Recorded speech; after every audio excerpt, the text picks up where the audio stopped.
This episode has been brought to you in part by the Azrieli Music Prizes. Join them in celebrating artistic excellence at the AMP Gala Concert, live from Maison Symphonique in Montreal, happening October 20th at 7:30 p.m. Eastern. Orchestre Metropolitain will premiere award-winning music by laureates Aharon Harla, Iman Habibi, and Rita Ueda. Learn more at azrielifoundation.org/AMP.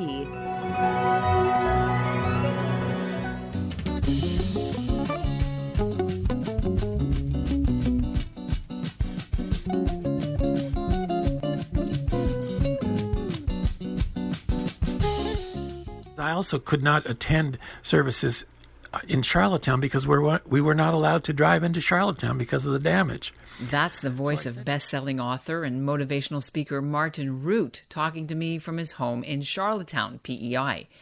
I'd called to find out how he was doing and how he'd spent the Jewish New Year hunkered down during last weekend's Hurricane Fiona. He said not only were people being so incredibly kind and helping each other, but he even felt that the hand of God had a little to do with a chance encounter he had on the eve of Rosh Hashanah with a stranded Jewish American tourist. Martin Rutte is likely going to share that story with his followers as part of his Project Heaven on Earth movement. Rutte teaches people around the world how to make small changes that will have a positive impact. He likes to call it heavening, and the people who take up the challenge he calls heaven makers. Rutte has an interesting background. He was born in Hamilton to Eastern European Jewish immigrant parents. He's spent decades as a management consultant, teaching Fortune 500 companies how to inject spirituality into the workplace. He even helped pen one of the Chicken Soup for the Soul books called Chicken Soup for the Soul at Work. His newer project, Heaven on Earth, captures his advice on spirituality, but at the individual level. It has at its core the very Jewish concept of tikkun olam, to fix the world now. And it's especially timely as Jews move on from the Yom Kippur fast and focus on how they can change their behavior in the year to come. That's one of the silver linings for me in COVID, which is it's forcing us to go inside and look at what is the kind of personal life and global life that we really want to have, and now is the time to start making that happen. I'm Ellen Besner, and this is what Jewish Canada sounds like for Thursday, October the 6th, 2022. Welcome to the CJN Daily, a podcast of the Canadian Jewish News, sponsored by Metropia.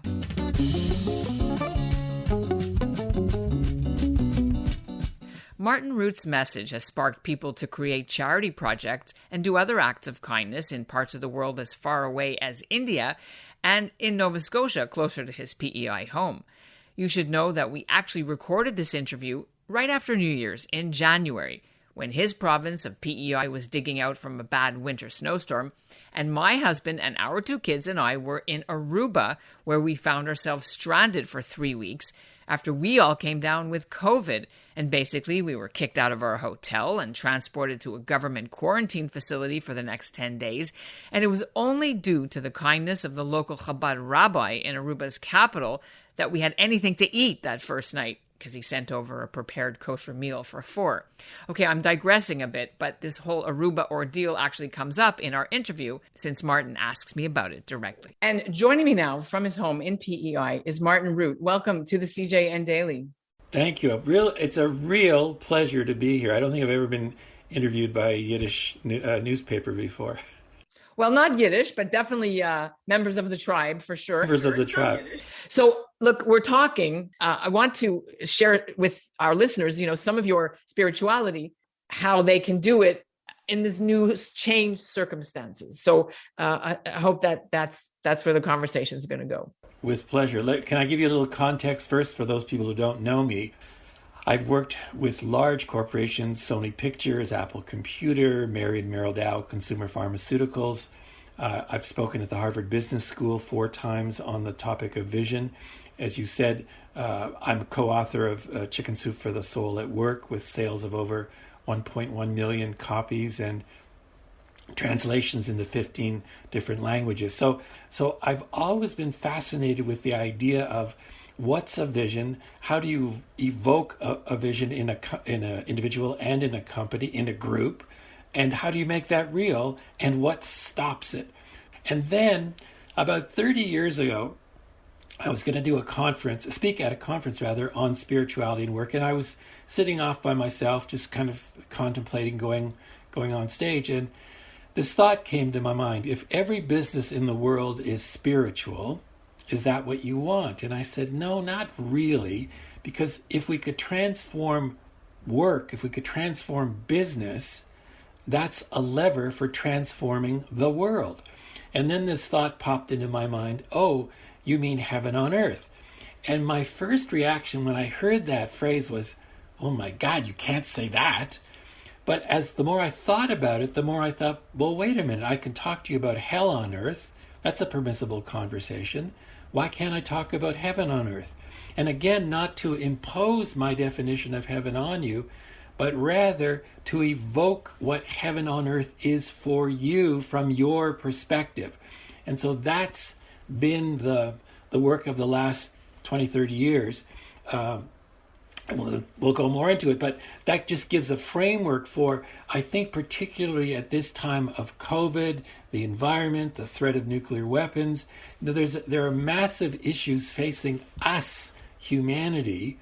We need to have a new vision, a new story of what it means to be a human and what it means to be humanity. And I'm suggesting if we had a magic wand, let's just go for it. So by asking hundreds and hundreds of people, what is heaven on earth? I developed 3 very specific questions that get at it. Now, you and I didn't talk about this beforehand, but are you willing to jump in with me and answer the questions, not even knowing what they are? I actually have thought about it before, and I'm ready. Oh, because you downloaded the free course. Yeah. All right. So question 1, recall a time when you experienced heaven on earth. What was going on? Yesterday was heaven on earth. I got to snorkel with my husband and one of my children off the coast of Aruba in the most beautiful beach, seeing the fish, swimming, feeling alive, being healthy, watching the sunset with my son and having a beer and pizza, and just being grateful that we survived COVID. Very clear. All right. Here's question 2. Imagine you have a magic wand, and with this magic wand, you can have heaven on earth. What's heaven on earth for you? I would make everybody have enough food. Because that's been my thing, is food banks and Meals on Wheels and cooking for people and, poverty. That's what I want, is so no one should be hungry. Very clear. And then the third question: what simple, easy, concrete step will you take in the next 24 hours to have more of that? Well, I made a donation already to the local Chabad synagogue here in Aruba, and they will use that to feed starving people. Very good. And it's because you have inside of you what I've been calling the already knowing. There is a part of us that already knows what heaven on earth is. And when I ask the question, recall a time, you scan your life and you go, oh, yesterday. Notice I didn't define any of this. I just asked you the 3 questions, and boom, you went right to it. That's a very beautiful experience I've just gone through with you, but we need to pivot back to our listeners. Hopefully they can do that as well. But I want to go back to where we started, which is making heaven on earth while the world is having these existential challenges of COVID, wars, you mentioned, human trafficking, environment. Yeah. There's so much to cope with right now. It's actually been, believe it or not, the reverse. Because what I think is happening is, with those major issues facing us, that there is a desire for a new context, a new story. And the situation in many cases is so bad that people go, all right, whether this is possible or not, whether I believe it, I don't care. I want a new story. I want a new reality for myself, my children, my grandchildren, and the world. And all right, this guy sounds a little nuts at the beginning, but maybe he isn't. Because what I've noticed, Ellen, is once people get over any resistance they have to the words heaven or heaven on earth, and they actually see within themselves what it means to them, and that they can actually take a simple step to begin moving, then that momentum begins. If the entire world thinks there's nothing I can do, that's just the way it is, then we have a situation that's stuck. You can't give up. You cannot give. Tikkun olam, you cannot give up. No matter what, you've got to keep going. And your tiny action does make a difference. So let me give you some specific examples to your question of what individuals are doing. There's a woman, a real estate agent in Halifax, Brenda McKenzie from Engler and Vogler Real Estate. We had a talk years ago. Is there a suffering in the world that's affecting you? Yes, homelessness. And she went white. You could see the deep, deep hurt from homelessness. So what are you going to do about it, Brenda? Well, I don't know, I said, fine. What are you going to do? She came up with this idea called a home for everyone, in which each agent in her agency contributes $100, I believe it is, from the sale of every property. That goes into a pot, and that pot was recently used to buy a home for a man who's undergoing severe kidney failure for he and his family. Now, from something that there's nothing I can do about it, it's impossible, to this. People look and go, oh, you are making a difference. Well, what I could do is, boom, we're in. Well, we were talking about tikkun olam. Of course, there's this famous proverb, Rabbi Tarfon, yours is not to complete the work, but you can't not start or do something. Or I probably mangled it, but you know where I'm going with that. That's exact. How did your Jewishness and your Jewish upbringing influence or inform the work that you have created? Interestingly, when I came up with the idea of heaven on earth, it didn't dawn on me what really that was about. I thought it was a visionary statement when I heard it, first of all. And then I had a very dear friend, Rabbi, God rest his soul, Allah Shalom, Rabbi Jamie Weinstein in L.A., and we were at dinner one day, and he said, do you know this is tikkun olam? And I went, what? And I went, oh my God, Jamie, you're right. You have a unique contribution to make to making our world work. I want to unlock that and get you into action rather than having you hunker down and hide. I know it's bad. I mean, I get caught myself too. I'm not always positive. I'm not always up. There have been times in the last couple of weeks that I've just gone to Zoom and gone to YouTube and gone to overeating. But I realized that was my mind getting to me, and I thought, no, you can't do this. You cannot do this. You've got to, well, the word that I'm using is joyful discipline. You've got to have your soul win now. So the problem is that, people think, great, I can let somebody go in front of me in line to buy a necessity. I can pay for somebody to, if they need, I can deliver groceries to Jewish seniors. But what about the global picture, leadership? There's so many people angry at their governments and their hospitals and, the professionals who are supposed to be knowing how to run this place, right? Run the joint. That I'm wondering what you're seeing. You looked online. What are you seeing from people who, despite their small attempts to change the world and find heaven on earth, see the big guys aren't doing it? So I was listening to my friend Jack Canfield from Chicken Soup last night, and he said, one of the things you have to do as a foundational element in having a successful next phase of your life, whatever that is you have to stop blaming and complaining. That doesn't get you anywhere. You have to be responsible for where you are and responsible for where you want to be and to get there. Talking about heaven, Jews and Christians and Muslims, they have and Sikhs, they have a different view of heaven. Correct. How has it been received in the Jewish world by Jewish people, your idea of creating a heaven here on earth and not waiting to go to olam haba where, things will be good? Because the Christian milieu so influences the Jewish milieu as well. When I started this work, I asked, what's heaven? Heaven for most people is olam haba, next door, upstairs, not here, not now. And if you think of that, that's terrible, because it's saying, okay, if this is not heaven, then we can put up with the sufferings in the world, which I don't agree with. The notion that, the Christian context, we got kicked out of the garden and we can't go back in. In the Jewish context, it's really interesting. I phoned a Chabad rabbi in Santa Fe when I was in the early stages of this work, and I said, when they got kicked out, Adam and Eve, does it say anywhere in the Torah that they can't go back in? And he went, I don't know. No one's ever asked that. Typical, rabbinic answer. So he comes back the next day and he goes, no, it doesn't say that. There are two verbs. One is Vaygaresh, they were sent out, and one is Vayashlach, they were sent out. Vaygaresh is interesting because if a man wants, in Orthodox Judaism, if a man wants to divorce his wife, he sends her out of the house. But I said, but wait a minute. If I divorce, God forbid, my wife, and then we decide afterwards, no, we want to be remarried again, can we not be remarried? And he said, well, as long as neither's married again, yes, you can. So I said, so Garesh is not one way. And he went, no, it's not. And Vayishlach means to be sent out with a mission.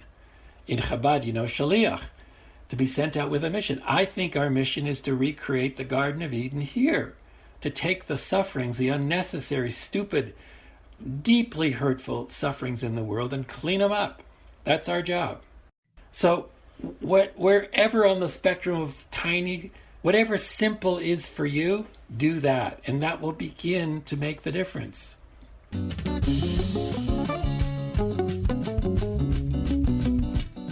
Let me know what you think of this episode and Project Heaven on Earth. And by the way, this coming March will be the second annual Global Heaven on Earth Day.